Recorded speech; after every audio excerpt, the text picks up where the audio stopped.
오늘 새벽에 나오신 여러분들에게 하나님의 사랑에 대한 뜨거운 확신이 있기를 주님의 이름으로 축복합니다.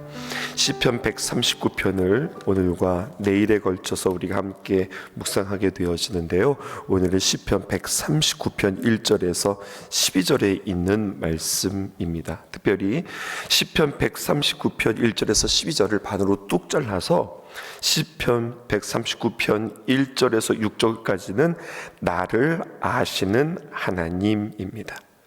다윗은요, 하나님이 나를 아신다, 여기에 초점을 맞추고 있습니다. 우리 1절부터 4절까지 교독해 볼게요. 여호와여, 주께서 나를 살펴보셨으므로 나를 아시나이다. 멀리서도 나의 생각을 밝히 아시오며 나의 모든 길과 내가 눕는 것을 살펴보셨으므로 나의 모든 행위를 익히 아시오니 여호와여, 내 혀의 말을 알지 못하시는 것이 하나도 없으시니이다. 오늘 성경에 보니까요, 아신다라고 하는 표현이 5번 등장해요. 나를 아십니다. 앉고 일어섬을 아십니다. 생각을 아십니다. 행위를 아십니다. 혀의 말을 아십니다. 하나님께서 나를 아시는데 완전히 아십니다 라고 이야기해요. 그래서 결론에서 보니까 4절에 뭐라고 기록되어졌냐면 알지 못하시는 것이 하나도 없습니다. 이렇게 이중 부정을 통하여서 강한 긍정을 우리에게 표현하고 있습니다.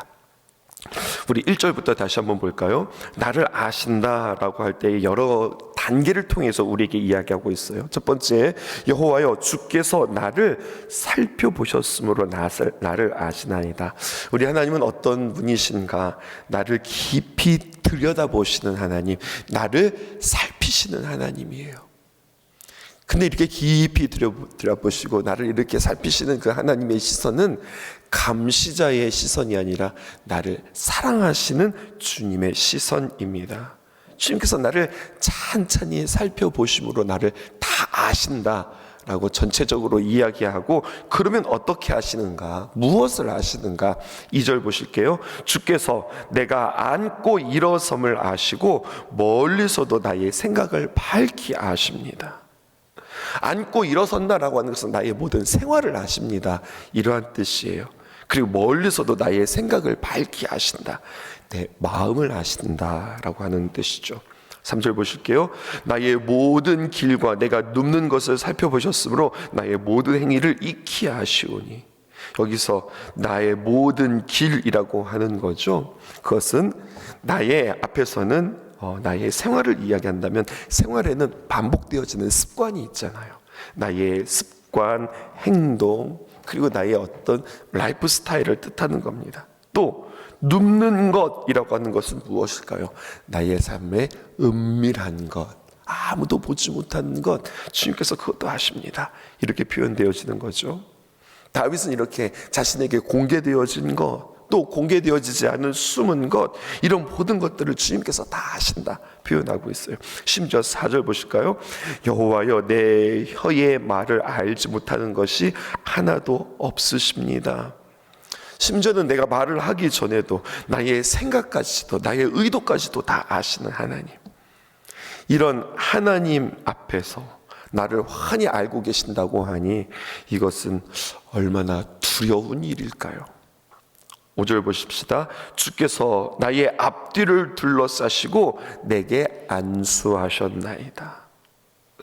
주님께서 내 앞뒤 그리고 위에서 보시기 때문에 나를 잘 아시는데, 그런 주님께서 손을 내밀어서 주의 손이 나를 안수하십니다 라고 그렇게 이야기하고 있어요.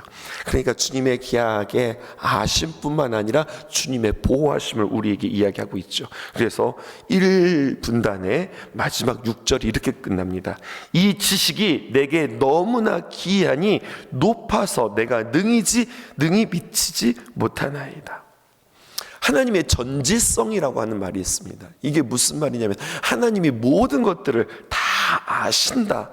근데 이것이 너무나도 나에게는 신비하고 감탄스럽고 놀랍다는 거예요. 하나님께서 나의 모든 것들을 아신다라고 할 때에 먼저 다윗의 마음 가운데는 두려운 마음이 들었을 겁니다. 나의 부족함과 나의 연약함, 은밀한 죄들까지도 우리 하나님께서 낱낱이 다 알고 계신다. 그러니 여러분, 얼마나 이것은 두려운 일일까요? 그런데요, 하나님은 나의 모든 그런 것들도 아시지만 이게 예수님이 믿는 사람들이거든요. 우리는 그렇게만 살아가지 않아요.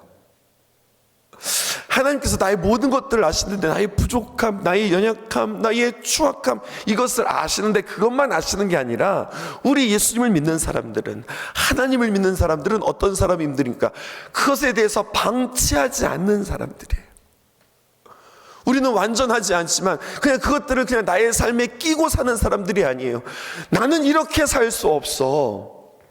하나님의 귀한 성령님이 내 안에 계시기 때문에 나는 죄악과 같이 뒹굴면서 살 수 없어요. 완벽한 삶을 살아갈 수는 없지만, 그래서 어떻게 합니까? 나는 자꾸만 그 자리에서 벗어나고 주님 앞에 나아가 죄 용서함을 받고, 주님 나를 새롭게 빚어주시고 나를 용서하여 주시고 내가 다시 한번 살아보겠습니다. 내가 거룩한 삶을 살아보겠습니다라고 애쓰고 노력하는 그 모습들에 대해서 성경은 우리에게 이야기해주고 있어요. 그것을 아시는 하나님이라는 거예요. 나의 연약함도 아시지만 그 연약함 가운데서 내가 부단히 일어서고 내가 주님께로 다시 한번 서고 작정하는 것도 우리 주님께서 아십니다. 그래서 그에게는 두려운 것이 아니라 위로고 격려가 되어질 수 있는 겁니다. 이 사실이 다윗에게 구원의 빛으로 다가오는 거죠. 감시자의 하나님이 아니라 나를 이해하시고 나의 마음의 의도를 아시고, 그래서 나의 어떤 뜻한 바를 아시는 그 주님이라고 우리에게 이야기하는 거예요. 이것이 구원받은 사람의 특징입니다. 하나님이 늘 함께 하신다고 하고 하나님이 나를 감싸신다고 하는 것, 자신에게 손을 얹어서 안수하고 계시다라고 하는 것을 늘 기억하고 깨닫고 경험하는 사람들, 이 사람들이 바로 예수 그리스도의 보혈로 구원받은 사람들입니다. 우리 이야기들을 해볼까요? 사실 사람은 간단하지 않습니다.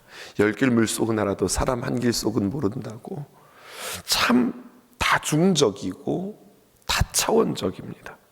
심지어는 나 자신조차도 나를 알 수가 없어요. 무엇이 진심인지 헷갈릴 때도 있습니다. 사랑했다고 생각했는데 지나고 보니까 사랑이 아닐 수도 있고, 참 미워했다 생각했는데 알고 보니 그게 사랑이었던 것도 같습니다. 빙산의 일각이라고 하는 말 여러분들 아시죠?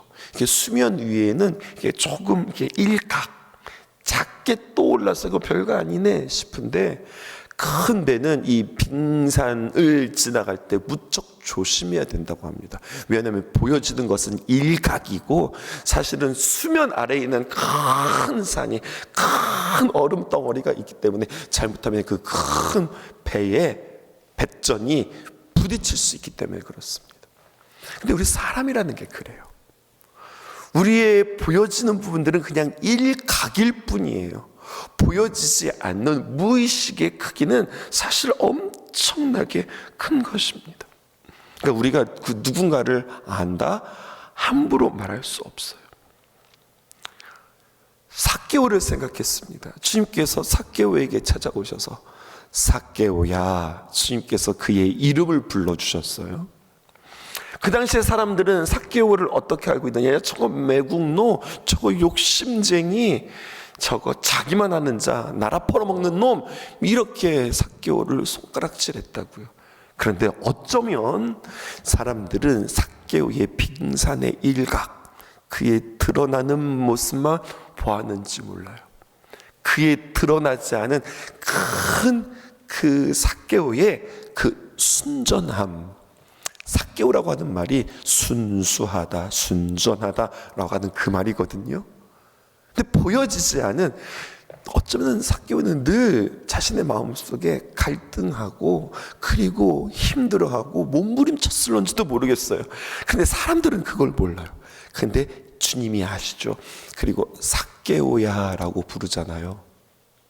원래 삭개오는 어떤 모습이었는가, 그 내면에는 어떤 마음이었는가, 자신의 것들을 기꺼이 나눠주고 초대하고 그리고 다른 사람들에게 자신의 마음들을 정말로 과감하게 줄 아는 감동만 되어지면, 깨닫기만 하면 모두 헌신할 수 있는 그러한 가능성이 있었던 사람이었어요.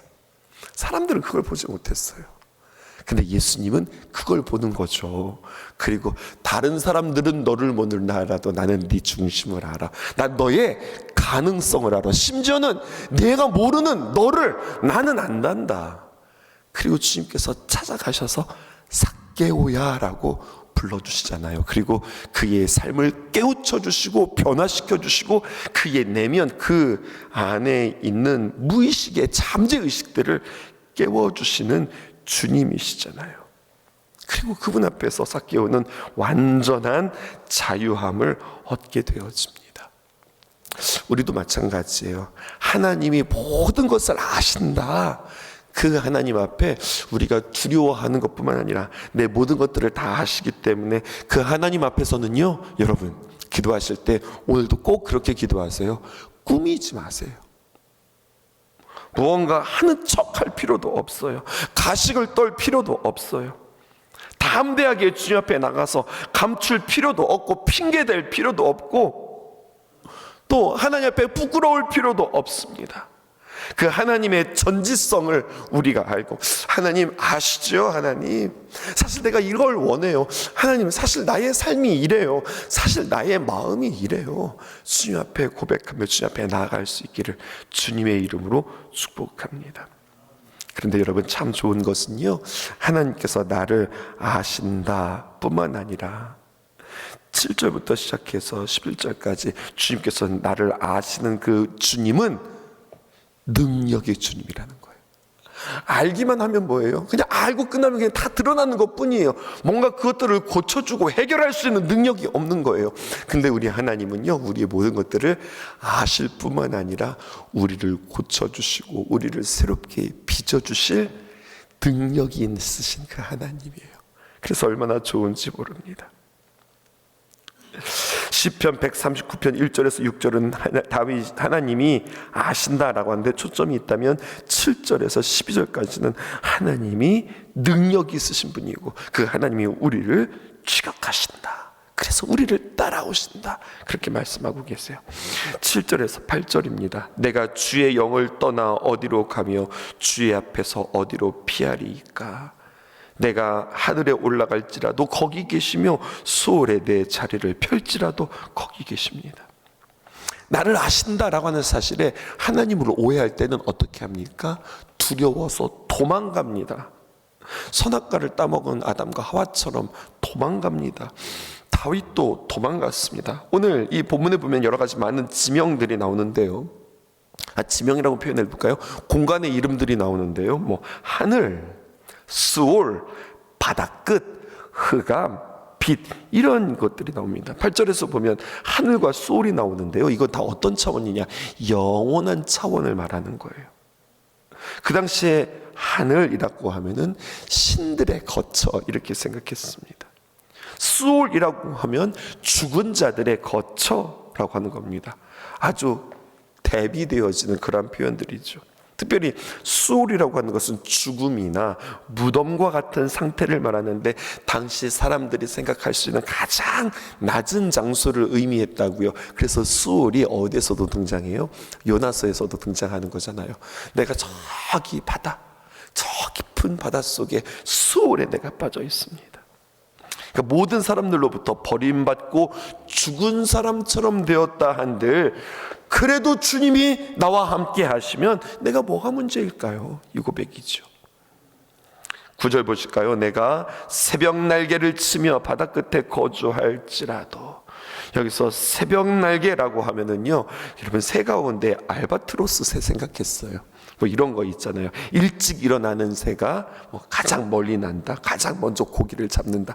근데 여러분 여기서 말하는 그 새벽 날개는 그 새를 말하는 것이 아닙니다. 한번 상상해 보세요. 해가 동편에서 이렇게 솟아오를 때 그때 빛의 산란으로 말미암아 날개처럼 삐쭉삐쭉 하늘을 향하여서 찌를 듯이 뻗어나가는 그 빗줄기를 한번 생각해 보세요. 당시 사람들은요, 세상에서 가장 빠른 것을 이야기할 때 우리도 그렇게 이야기하지만 빗줄기라고 생각했습니다. 그러니까 지상에서 가장 끝에서 가장 끝으로, 동쪽에서 끝으로 가장 빨리 내가 슉 날아간다 할지라도, 빛의 산란처럼 쫙 퍼져나가 할지라도 주님께서 거기까지 찾아가셔서 우리를 추격하신다는 거예요.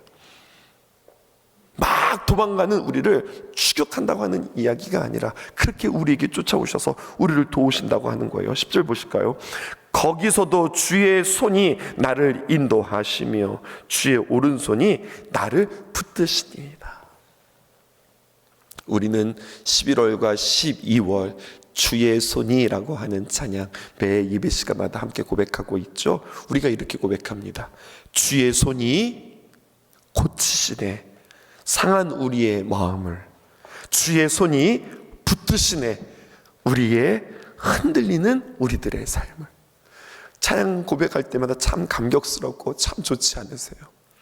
막 내가 간다 할지라도, 내가 정말로 막 떠내려간다 할지라도 주님께서 찾아오셔서 풍랑 중에도 바다 위를 걸어오셔서 저 바닷속에 빠진다 할지라도 주님께서 물고기를 예비해 주셔서 우리에게 찾아오셔서 구원해 주시는 그 주님의 손길, 주님께서 찾아오셔서 고쳐주시고 흔들리는 우리의 삶을 붙잡아 주시고 안수해 주시는 그 주님의 손길을 다윗은 알았어요.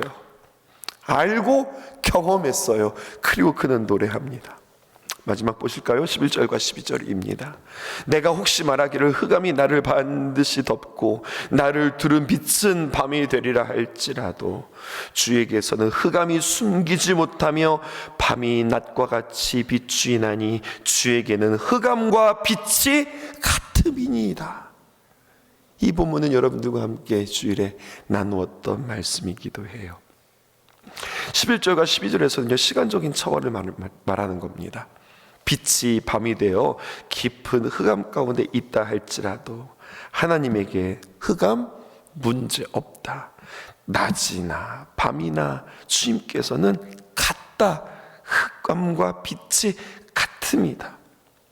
지각과 시각을 차단하는 흑암이 우리에게 엄습해 온다 할지라도 우리 주님 계시면 그러면은 아무것도 아니다.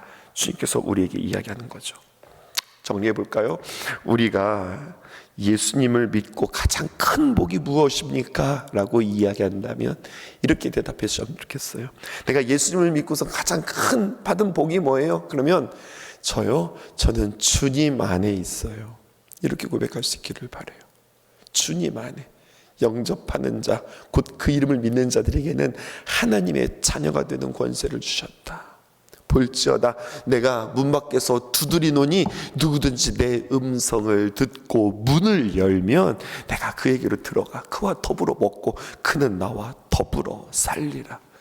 예수님 믿고 가장 큰 복은 뭐냐? 나 주님 안에 있습니다. 주님 안에 있는데, 우리 그 크신 우리 하나님 안에 있는데 누가 나를 끄집어낼 거예요? 누가 나를 건드릴 거예요? 주님 곁에 있는 것도 아니고 주님 안에 있는데. 이게 예수님을 믿은 자의 가장 큰 복입니다. 그럼 또 이렇게 한번 질문해 볼까요? 예수를 믿는 우리에게 주시는 최고의 약속은 무엇입니까? 라고 이야기한다면, 수요일에도 여러분들에게 말씀드렸지만 그 주님의 이름에 약속이 담겨져 있어요.